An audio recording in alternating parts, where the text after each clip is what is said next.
Au Québec, si vous êtes victime d'un délit de fuite lors d'une collision entre deux vélos, vous pourriez être surpris du manque de réglementation qui entoure ce type d'accident. Et c'est justement ce que vient de vivre Jacqueline et sa petite fille de 18 mois, Soleil. C'est un cauchemar Ouais. pour moi, oui. Je roulais vers ici, lentement comme toujours.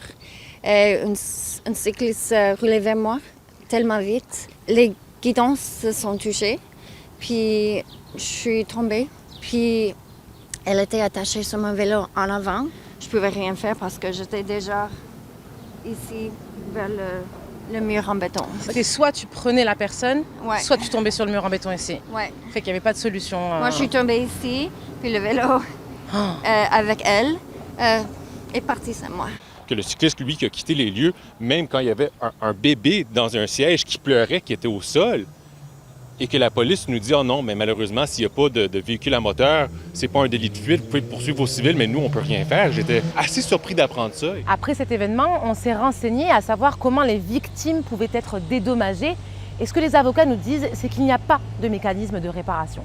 La seule chose possible, c'est donc de déposer une action au civil, puisque le droit criminel ne légifère pas les accidents entre deux vélos. Et pourquoi? Parce que la définition de moyen de transport ne prend pas en compte un véhicule sans moteur, donc pas de bicyclette ordinaire.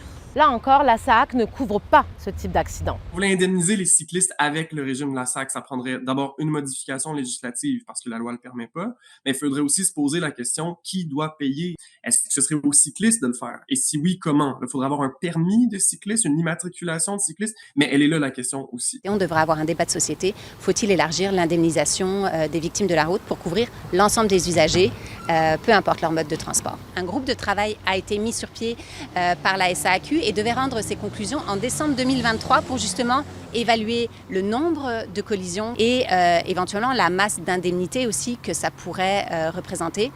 On vous parle de ça en août 2025, ça fait plus d'1 an et demi qu'on attend ce rapport. Ce type d'accident reste rare, mais pas impossible. On se souvient, il y a 10 ans, d'une collision mortelle entre deux vélos sur le pont Jacques-Cartier. Un accident comme celui de Jacqueline et de la petite Soleil nous invite donc à réfléchir à comment améliorer cette mobilité.